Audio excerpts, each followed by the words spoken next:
quadro Educação em Foco. Estamos aqui com Rainer da Silva Alves. Seja bem-vindo, Rainer. Obrigado. Rainer é ex-diretor do Departamento de Juventude. Está também se formando em Ciência Política. Irá pontuar sobre os desafios da política na educação. Irá também nos contar sobre ações que desenvolveu à frente do Departamento de Juventude. Conta pra gente qual é o seu interesse nessa área, por que desse interesse. Fale também sobre as ações que você desenvolveu à frente do departamento. Certo. Primeiramente, agradecer o convite, né, por ter nos chamado para falar um pouquinho sobre esse trabalho que eu desenvolvi enquanto eu era diretor de juventude.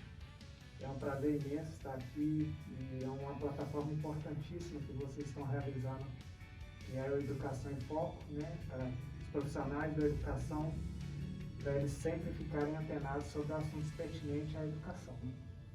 Então, primeiramente, estando à frente do Departamento de Juventude, eu sempre tive interesse na área da educação, né, porque ao longo da minha vida, né, na minha trajetória, eu percebi que há várias coisas que influenciam a nossa sociedade se ela desenvolver de uma forma melhor. Uma delas é a educação. E eu acredito que a educação não seja um fator, mas o fator principal nesse sentido. Então a gente percebe que através da educação a gente consegue transformar pessoas, transformar vidas e fazer com que essas pessoas sejam cidadãs e os cidadãos de fato.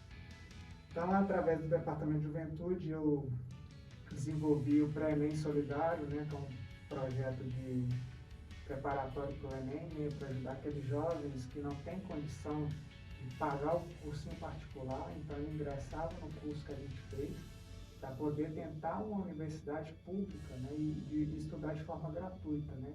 E aqueles que não conseguiam, através da nota do Enem, conseguir acesso à universidade pública, conseguir através do ProUni, né, com bolsas, enfim, dar condições para aquele jovem que não tem perspectiva, né, para que ele consiga ter um futuro, alguma profissão ou desenvolver como ser humano, né, dentro de uma universidade. E essa oportunidade que nós propiciamos através do Pré-ENEM. E também nós desenvolvemos um outro projeto chamado Parlamento Jovem, né, nos anos de 2018 e 2019, no qual eu fui coordenador, e através dele a gente trabalhava a educação política, né, ensinando o jovem do ensino médio a entender a política na prática, né, que a política às vezes ela fica muito isolada daquele jovem, daquela pessoa que está no dia a dia, né, mas a gente, com esse projeto, trouxe a tendência de aproximar aquele cidadão da política e de entender os processos políticos, no que tange também do poder legislativo, principalmente. Então, a gente fez esse trabalho aí, através da educação, nesse sentido de transformação. Rainer, como estudante de ciência política, como que você vê o desenvolvimento da educação no país? Olha, primeiro a gente tem que voltar um pouquinho na historicidade, né? Na história da educação brasileira no nosso país, né? Então a gente percebe que quando os portugueses chegaram ao nosso país, né, e colonizaram a nossa nação, e aí os primeiros colégios que surgiram foram os colégios jesuítas, né, que tinham a tendência de trabalhar a educação no sentido de converter aquelas pessoas que não eram convertidas ao cristianismo, né? Então, aí desse período a gente teve, depois a família real, que chegou até o nosso país, corrida de Portugal, né? Que Napoleão estava dominando parte da Europa, e a família real veio para o nosso país, junto com o Dom João, né? Dom João VI. E através da família imperial foi implementada a primeira escola pública brasileira, né? E apesar de ser pública no nome, ela só tinha acesso quem era da nobreza, quem era da elite, quem pertencia a algum status na sociedade daquela época. Então a gente teve a primeira escola pública, a primeira universidade, mas com acesso bem restrito à nobreza, à sociedade da época que tinha privilégios, né? Então passou a época do Império, né? Houve alguns avanços, né? Apesar de poucos, mas houve alguns avanços. Nós chegamos no período do período Vargas, né? E aí veio os primeiros pensadores da escola que a gente começa a enxergar como ela é hoje, né? Mas não da forma como ela é, da sua forma completa, né? Mas pelo menos a tentativa de ser aquilo que eles idealizaram lá atrás. Então, na época do período Vargas, né? Nós tivemos o Anísio Teixeira, que foi um dos pioneiros na questão da nova escola, né? Ele, através de outros pensadores, de outros educadores, eles escreveram uma carta no qual eles idealizavam a escola ideal para o nosso país. E aí, a partir dele, né, do Anísio Teixeira, que foi um jurista excepcional, ele implementou também, teve a oportunidade de ser secretário de Educação do Estado da Bahia, e lá ele implementou o primeiro centro educacional eu esqueci o nome da pessoa, em homenagem a uma pessoa também que fazia parte do movimento, né? E aí que fez esse teste da escola de tempo integral, que é o que essas pessoas lutavam na época, né? Então ele defendia o quê? Antes a escola era só, na época do Império, elitista. Elitista, né? Então só pessoas que tinham privilégio tinham acesso à educação.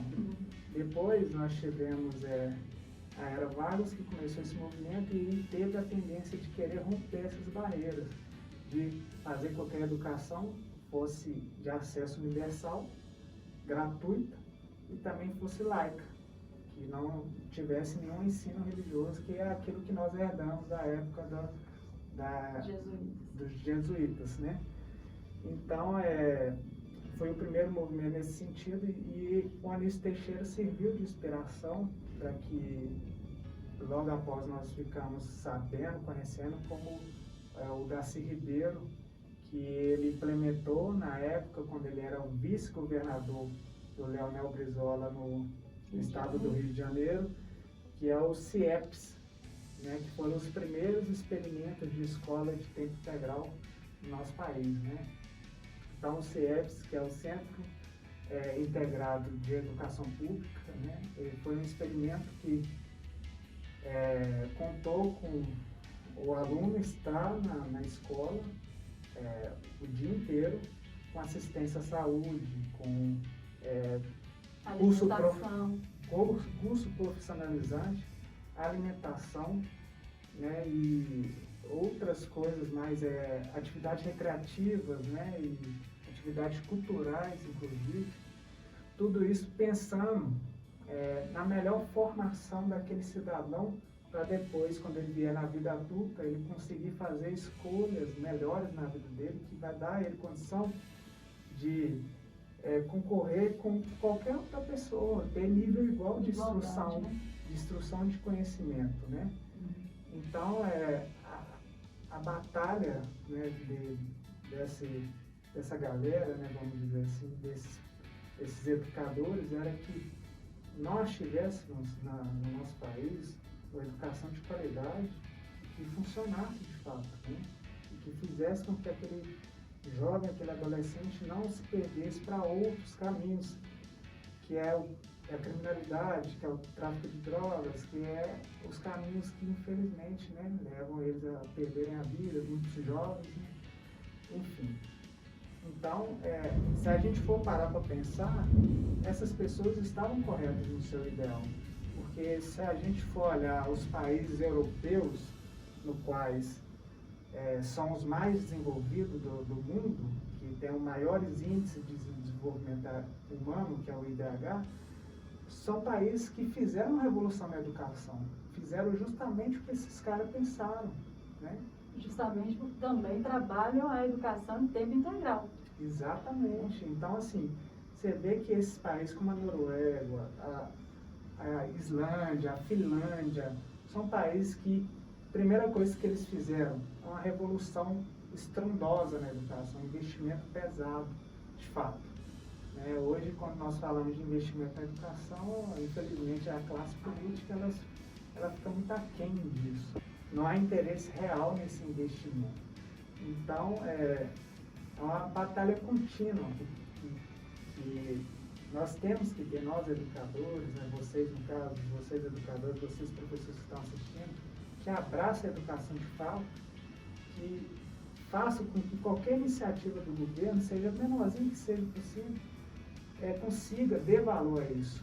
Nós tivemos, por exemplo, em 2017, aqui no Colégio Estadual, a tentativa de implementação da escola de tempo integral. Através do governo do Estado, houve esse investimento, no caso, faltou muita coisa também. O Estado deixou de enviar muita promessa que havia feito compromisso, que na verdade não chegou, e na verdade acabou que não deu certo, porque era voluntário, os alunos escolheram se queriam participar ou não, então já ficava aquela coisinha, os alunos já não tinham aquele comprometimento, e além disso não chegaram os investimentos necessários para implementar a escola de tempo integral, então ficou uma coisa muito desmotivadora, então não teve um posicionamento mais enérgico das autoridades públicas que propuseram isso. E nós temos também alguns exemplos, para além desse, que é o Cristóvão Buarque, que ele foi governador do Distrito Federal, ele foi um dos reitores da Universidade Nacional de Brasília, e ele, durante o seu governo no Distrito Federal, ele percebeu que havia uma forte evasão escolar, E por quê? Porque as famílias naquela época, quando ele era governador, na década de 90 para 2000, as famílias das crianças e dos adolescentes não tinham renda familiar suficiente para atender toda a necessidade da família. Então, eles pegavam as crianças, os jovens, os adolescentes e colocavam para trabalhar no sinal, para vender, enfim. E aí a criança ou adolescente deixava de ir para a escola por conta disso, E aí ele criou um programa que chamou-se, na época, de Bolsa Escola. E se a família comprovasse que o aluno estava na escola, frequentando a escola todos os dias, tudo certinho, a família teria o direito de ganhar uma renda, um salário, para que ela pudesse custear essas necessidades. E funcionou. Lá no Distrito Federal, na época que foi implementado, a evasão escolar caiu praticamente a quase zero, Então você vê que são pensamentos, iniciativas que pensam a educação como um todo. E se a gente quiser avançar como nação, como um país, a gente tem que ter esse pensamento, esse raciocínio, Então eu vejo assim, durante a minha pouca trajetória política que eu tive, apesar de ter envolvido desde muito cedo com grêmio estudantil, com formação de movimento estudantil, eu percebi que se a gente quiser de fato mudar a nossa nação para daqui 20, 30 anos a gente tenha um país civilizado, um país decente, de primeiro mundo, a gente tem que passar por esse processo de uma revolução, só que uma revolução da educação. Eu acredito que o caminho seja esse, que a gente deve seguir. Rainer, nós queremos te agradecer por suas palavras. Fica aí essa reflexão de todos nós podermos abraçar a causa da educação. Seja qual for a política pública voltada para a educação, que a gente consiga enxergar quais são os pontos positivos, quais são os pontos negativos e dar o nosso melhor para que essas políticas, uma vez implantadas e implementadas, possam alcançar bons resultados. Muito obrigada pela sua presença. Eu que agradeço poder falar um pouquinho sobre educação, é um tema que eu valorizo muito e eu espero que as pessoas que assistiram a gente possam pesquisar essas iniciativas, essas pessoas que eu mencionei, que foram pessoas que lutaram demais pela educação do nosso país e vale a pena procurar por elas, que é o Darcy Ribeiro, a Anís Teixeira, Leonel Brizola e outros mais que estão aí na luta, estavam na luta, né, pela educação de qualidade no nosso país. Muitos outros virão.